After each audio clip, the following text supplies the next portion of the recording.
Bismillahirrahmanirrahim. Alhamdulillahi rabbil alamin. Wassalatu wassalam ala rasulillah wa ala alihi wa ashabihi ajma'in. Të nderuar vëllezër, motra dhe miq, ju përshëndes të gjithëve me përshëndetjen islame. Assalamu alaikum wa rahmatullahi wa barakatuh.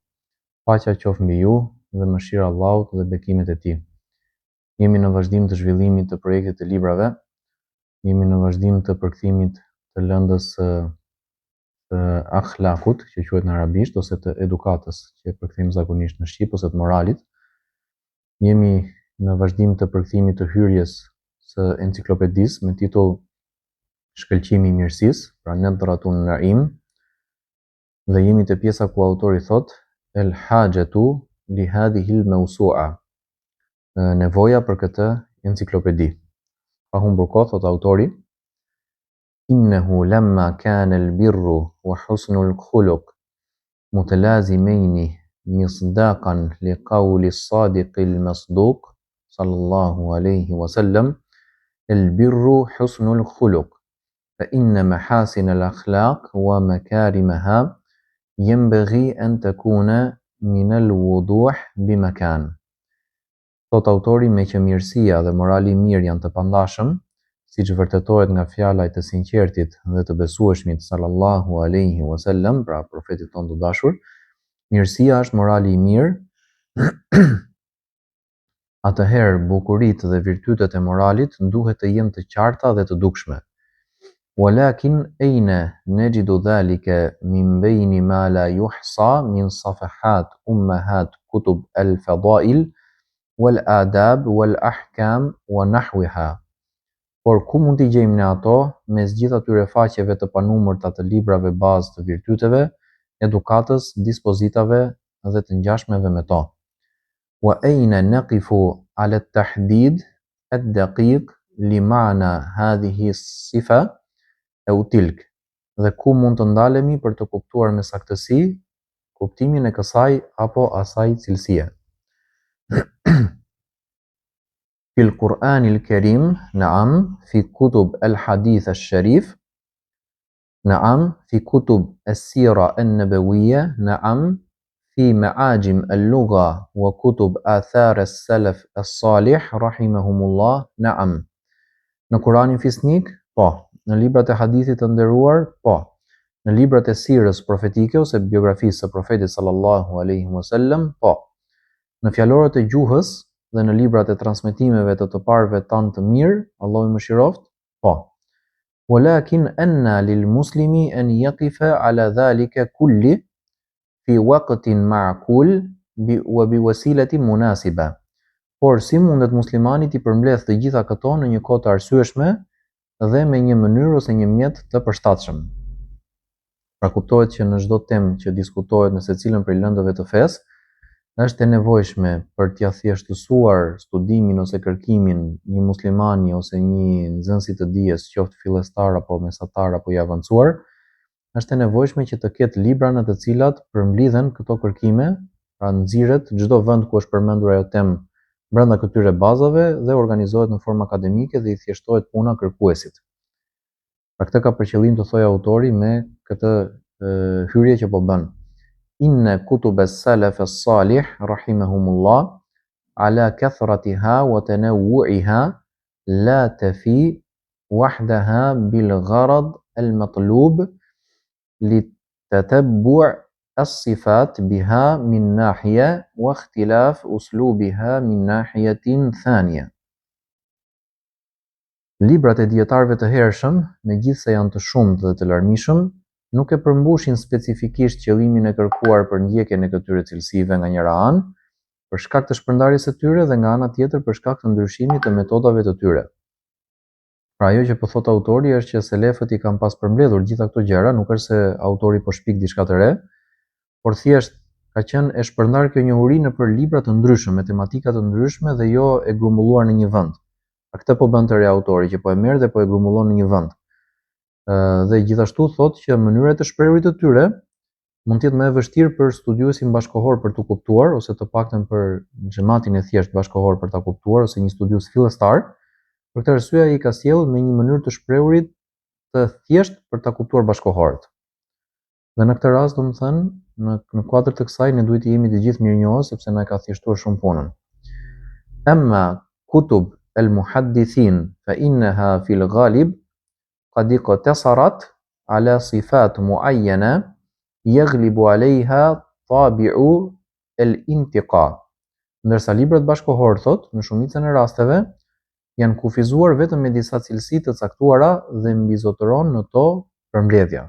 Ka për qëllim të thotë që nuk janë gjithëpërfshirëse. Wa huna kana at-tafkir fi an nujida fi al-maktaba al-islamiyya ma naftaqiru ilayhi min wujud marji'in muwahhad shamil lima huwa mushattat fi mi'at al-kutub ay ijad amal mawsu'i يضم شتات صفات التربية الإسلامية وقيمها لما أمر به في الكتاب والسنة في مصدر موثق صحيح يعيد عرضها على نحو منظم ومتكامل وبأسلوب قريب سهل التناول يناسب عامة الناس في هذا العصر. Kështu lindi ideja që në bibliotekën islame të krijojë ajo që mungon, një referencë vetme dhe gjithëpërfshirëse për atë që është e shpërndarë në qindra libra, pra krijimi një vepre enciklopedike që mbledh cilësitë dhe vlerat e edukatës islame që janë urdhëruar në Kur'an dhe Sunet në një burim të saktë dhe të besueshëm, duke i paraqitur ato në mënyrë të rregullt dhe të plotë, në një stil të afërt dhe të lehtë për të kuptuar, i përshtatshëm për njerëzit e këtij brezi.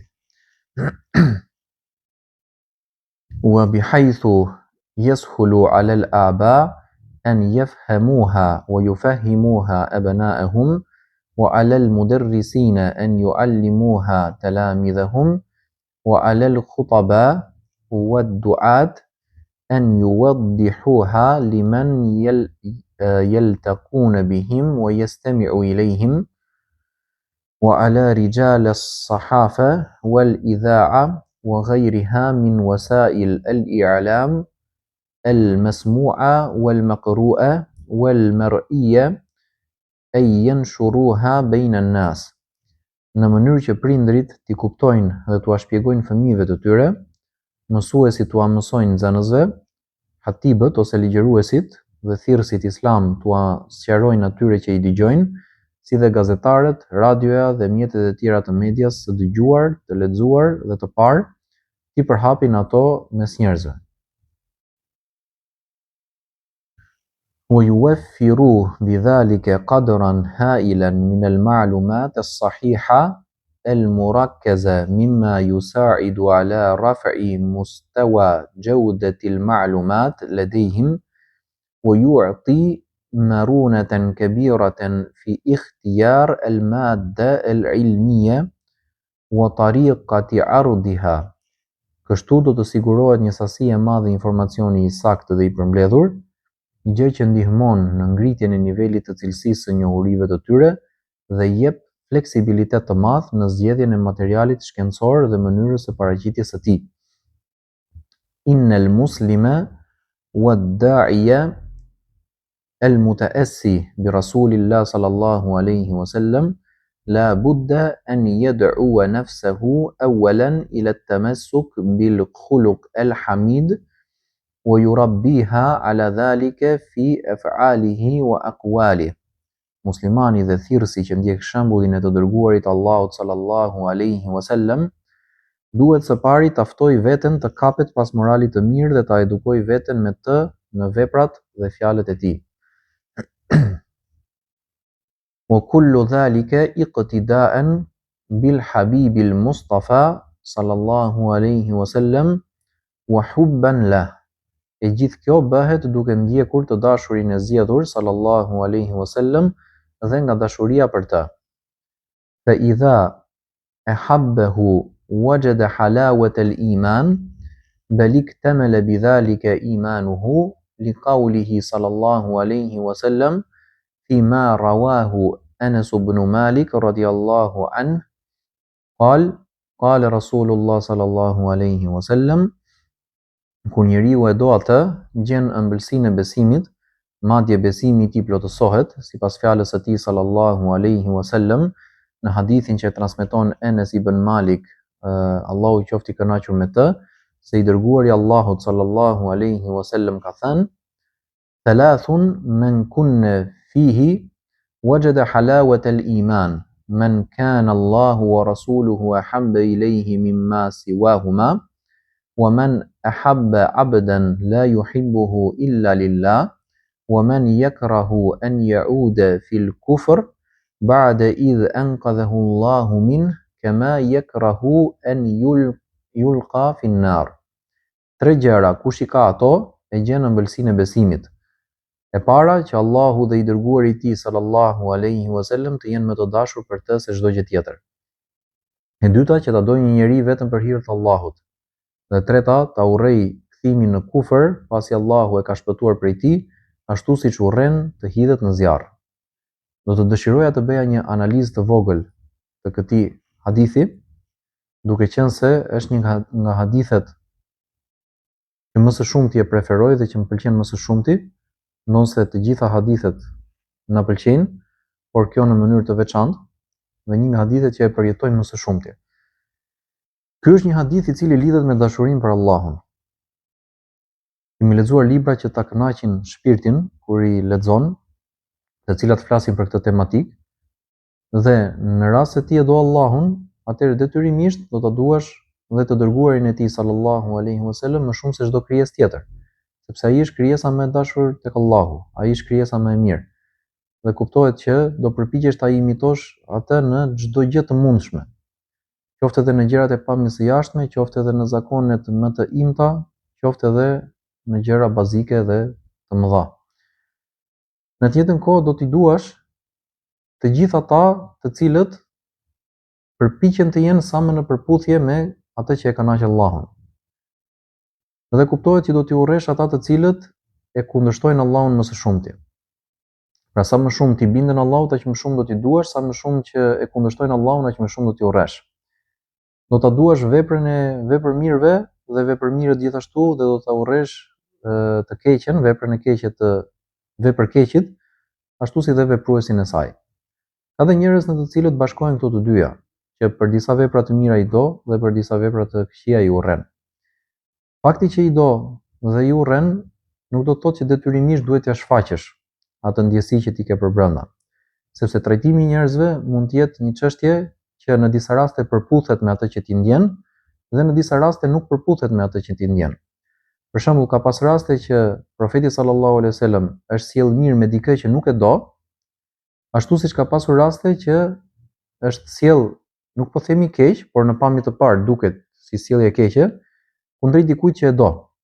Pra, një sjellje që mund të jetë pak e ashpër për shembull, me qëllim disiplinimi për ndonjë gabim, po ndërkohë është sjell më mirë në pamje të parë me dikë që nuk e do aq sa të parin. Pra mundet që të përputhet ose të mos përputhet mënyra e trajtimit me ndjesinë e brendshme. Po këtu në këtë moment, në këtë hadith, po flasim për ndjesinë e brendshme, ndërsa mënyrat e trajtimit tregojnë për argumente të tjera, sërish brenda kuadrit të Kuranit dhe Sunetit.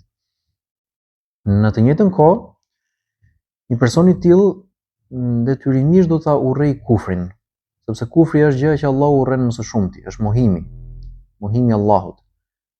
Pra ne kemi qenë, ne të paktën shumica e njerëzve që njoh, shumica e shokëve të mi, shumica atyre që vinë në xhami dhe me cilët un kam kontakte, kanë qenë në mosbesim përpara se ta pranonin besimin. Nuk është se jemi rritur në familje muslimane praktikante që të vegjël, por kemi kaluar një periudhë xhahilijeti përpara se të hyjmë në Islam. Dhe nëse e kujtojmë atë periudhë, kemi pasur shumë defekte, edhe pse jo domosdoshmërisht të gjitha defektet që ka shoqëria jonë në përgjithësi, për shembull, ose që janë shumë përhapura, por se kemi pasur disa defekte të cilat I urrejmë tek vetvetja. Kur I urrejmë te vetja, normalisht që I urrejmë edhe tek të tjerët. Dhe gjëja më e mirë që na ka ndodhur në jetë është që Allahu na ka udhëzuar. Dhe lutim Allahun që këtë udhëzim të na e vazhdojë deri në vdekje dhe të na shpëtojë dhe të na bëjë skllëvrit e tij për gjithmonë. Dhe nuk ka lumturi më të madhe se sa kjo. Dhe kjo jo për gjë tjetër, por sepse ne e dim shumë mirë që ai e meriton këtë. Pra logjika na tregon që ai e meriton këtë. Dhe nëse ne nuk do të dëshironin të ishim skllëvrit e tij në këtë botë dhe në tjetrën, atëherë do të thotë që do binim ndesh me logjikën. Sa ai është i përsosur dhe çdo gjë tjetër përveç tij është e mangët. Kështu që të jesh në bindje ndaj urdhrave të tij nuk do të thotë gjë tjetër veç se të bëhesh një njeri shembullor dhe të bëhesh një njeri model, dhe një njeri i cili bën mundësisht vetëm rregullime në jetën e tij dhe asnjë dëm. Dhe sa herë që bën ndonjë gabim pendohet. Ndërkohë që kufri është e kundërta e kësaj, mohimi. Pra, gjithë të mirësi që ne duhet ta vlerësojmë, kufri e hedh poshtë nëse ne kthehemi sërish në të. Dhe do të thotë që të dalësh nga drita në errësirë, në atë errësirë në të cilën kemi qenë më përpara, në kohën e ateizmit për shembull. Sepse nëse nuk kemi qenë 100% ateist, po ama me atë frymën e rritur, me frymën që predikon sionizmi në botë, me atë frymë që duhet ta urrejë gjithë njerëzimi dhe jo vetëm ne. Dhe duhet që ta luftojë atë dhe të rikthehet tek traditat dhe të njihet me të vërtetën, të njihet me Islamin. Pra të rikthehet tek gjërat që kanë vlerë dhe të gjejë të vërtetën e ekzistencës ose realitetin e ekzistencës së tij, arsyeën, qëllimin e krijimit dhe përgjigjen e pyetjeve ekzistenciale të cilat i jep feja islame, siç e kemi përmendur më herët në video të tjera. Për këtë arsye nuk ka gjë më të urryer për ne se sa që të kthehemi në mosbesim pasi që Allahu na ka shpëtuar. Dhe normalisht nëse do të ndodhte një gjë e tillë, Allahu na ruajt, kjo do të thotë që do të përcaktoheshim për xhehenem përgjithmonë, kush ndron jetë në atë lloj gjendje. Kështu që ky hadith është një nga gjërat më bazike në jetën tonë. Dhe është një nga gjërat që na e ngop shpirtin më së shumti.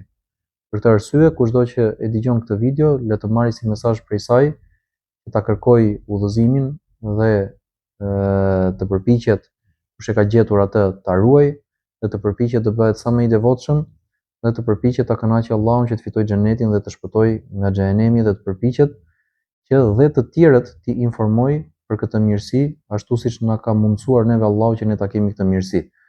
Ne nuk duhet të jemi egoist, ne duhet që atë që duam për veten ta duam edhe për tjerët. Siç thot profeti sallallahu alaihi wasallam në hadithin e famshëm, la yu'minu ahadukum hatta yuhibba li akhihi ma yuhibbu li nafsihi.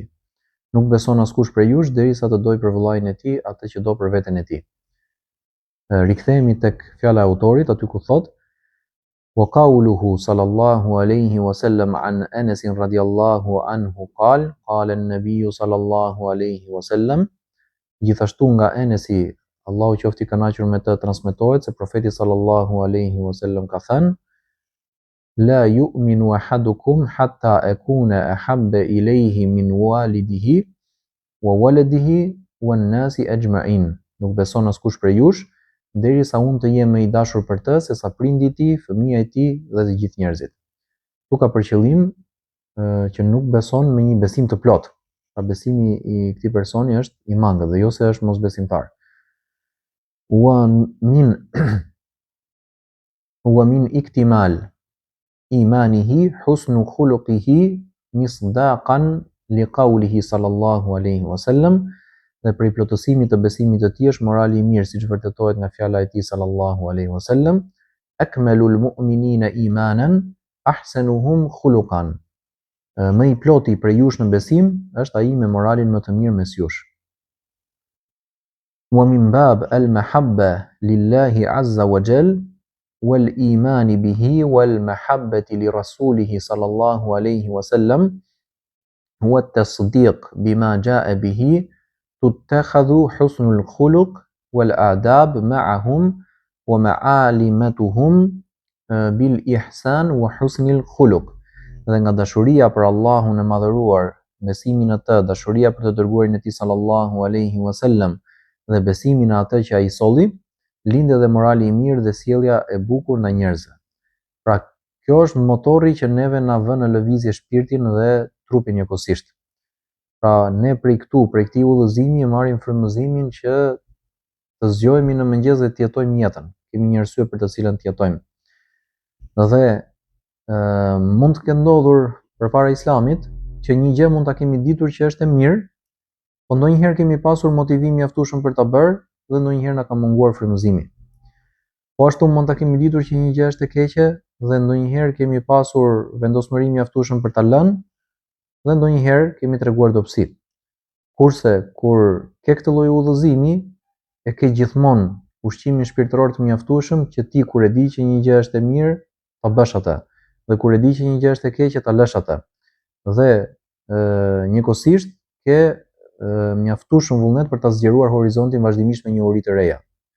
Pra të jesh në besim dhe të jesh në mosbesim është si drita me errësirën, apo si dita me natën, apo si lindja me perëndimin. Pra dy gjëra të kundërta të cilat nuk mund të bashkohen dot. Më pas thot autori: "Walana an nata'ammal qawl Rasulillah sallallahu alaihi wasallam", dhe le ta meditojmë fjalën e të dërguarit Allahut sallallahu alaihi wasallam: "La yu'minu ahadukum hatta yuhibba li akhihi ma yuhibbu li nafsihi." Ajo që thamë më herët, nuk beson askush për jush derisa ta dojë për vëllain e tij atë që do për veten e tij. Dhe ne këtu mbyllim regjistrimin e sotshëm, duke i kujtuar shikuesit që të na ndihmojnë me nga një subscribe, like edhe share. I përshëndesim të gjithë.